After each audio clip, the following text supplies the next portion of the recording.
ये सब जो हमारी प्रॉब्लम्स हैं, whether it's related to fear और सक्सेस और ये और वो, ये सारी चीजें, इन सब चीजों का जवाब आज से हजारों साल पहले भगवत गीता के अंदर एक लाइन में क्लियर तरीके से बताया हुआ। प्रॉब्लम क्या है कि हमको वो लाइन समझ नहीं आई। मुझे भी समझ नहीं आई थी जब मैंने पहली बार सुनी थी।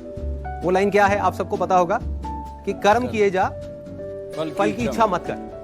जब मैंने पहली बार इसको सुना, मैंने कहा यार कर्म किए जा, फल की इच्छा मत कर, इसका मतलब तो यही हुआ ना कि ये तो बकवास है। क्योंकि आज के टाइम में अगर हम देखें अपने आसपास में तो इसका एग्जैक्ट ऑपोजिट हो रहा है। सबसे ज्यादा मेहनत कौन कर रहा है? एक रिक्शे वाला कर रहा है कि नहीं?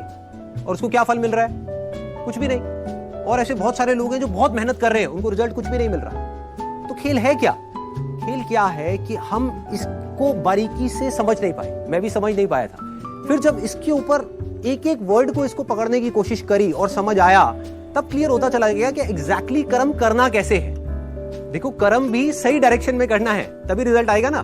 सक्सेस यहां है, आप वहां भागे जा रहे हो। आप कह रहे हो यार मैं तो 10 साल से भाग रहा हूं, अभी तक मेरे को सक्सेस मिली नहीं। तो फंडा क्या है कि डायरेक्शन गलत है। कर्म गलत डायरेक्शन में हो रहे हैं। अगर कर्म सही डायरेक्शन में हो जाए तो प्रॉब्लम सॉल्व। अब देखिए क्या है, कितना आसान है कि हमारे सारे डर खत्म हो जाएंगे और पूरी तरह से खत्म हो जाएंगे। सक्सेस जो चाहिए, जितना चाहिए वो हमको मिल जाएगा। इसका मतलब कुछ लोग क्या निकालते हैं कि कर्म किए जा, फल की इच्छा मत कर, इसका मतलब कि फल नहीं मिलेगा, जबकि ये नहीं है। भगवत गीता में जब भगवान श्री कृष्ण उनको अर्जुन को बोल रहे हैं तो किस लिए बोल रहे हैं? लड़ाई को हारने के लिए, लड़ाई को जीतने के लिए? लड़ाई को जीतने के लिए। वो भी एक इतना बड़ा युद्ध, उसको जीतने के लिए बोला गया है, ना कि हारने के लिए। तो अब देखिए किस तरीके से काम करता है। सबसे पहले देखते हैं कर्म क्या है। कर्म 3 लेवल पे होते हैं। एक है जो हम अपनी बॉडी से करते हैं, जो हम समझते हैं कर्म का मतलब कि जिसको हम मेहनत बोलते हैं, वो कर्म इंपॉर्टेंट है ही नहीं, मैटर ही नहीं करता। मतलब अगर उसकी इंपॉर्टेंस वाइज अगर आप मुझसे पूछो out of 100, out of scale of 100, मैं कहूंगा 1% है उसकी इंपॉर्टेंस। क्या बॉडी से क्या कर रहे हो वो मैटर नहीं करता। फॉर एग्जाम्पल, 2 लोग हैं, 2 लोग एक ही काम कर रहे हैं, एक जैसा काम कर रहे हैं बॉडी से, दोनों ही एक आदमी को मार रहे हैं। एक मार रहा है अपने फायदे के लिए, दूसरा मार रहा है किसी और को बचाने के लिए। तो बॉडी के लेवल पे दोनों सेम कर्म कर रहे हैं, लेकिन माइंड के लेवल पे अलग अलग कर रहे हैं। तो दूसरा कर्म का जो स्तर है वो है जो हम बोलते हैं। तीसरा है जो हम सोचते हैं। असली खेल यहां है। जो आदमी सही सोच नहीं सकता, क्या वो सही बोल सकता है? इम्पॉसिबल। जो सही बोल नहीं सकता वो सही करेगा क्या? तो सारे जो कर्मों की बात हो रही है वो यहां हो रही है। और वो कर्म क्या है? सोच के लेवल पे। और जिसकी सोच सही डायरेक्शन में हो गई, उसकी लाइफ सही डायरेक्शन में जानी जानी, उसको तो फल मिलना ही मिलना है। फल के बारे में जो मांग रहा है, सपोजिंगली हाथ ऐसे करके बैठे रहो कि हे भगवान मुझे फल दे दो, मुझे ये चाहिए, मुझे नंबर चाहिए, मुझे ये चाहिए, मुझे बिजनेस में पैसा चाहिए, मुझे जॉब में प्रमोशन चाहिए, सब कुछ मांगते रहो और कर्म सही डायरेक्शन में करो नहीं, तो क्या होगा? वो मिलेगा ही नहीं कभी भी।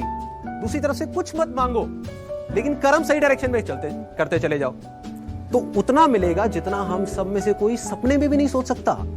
देखो, लाइफ का फंडा पता है क्या है? मेरी लाइफ का एक्सपीरियंस क्या कहता है कि जब तक जो चीज नहीं मिली होती, जब तक सक्सेस की खेल शुरू नहीं होता ना, तब तक तो हमको लग रहा होता है कि यार ये भी हो जाए तो बहुत है, ये भी हो जाए तो बहुत है। एक बार वो खेल शुरू होता है, जब उसका खेल शुरू होता है ना, तो इतना आता है, इतना आता है, इतना आता है जितना हम सपने में भी नहीं सोच सकते। समझ ही नहीं आता कहां से कैसे कैसे आ रहा है।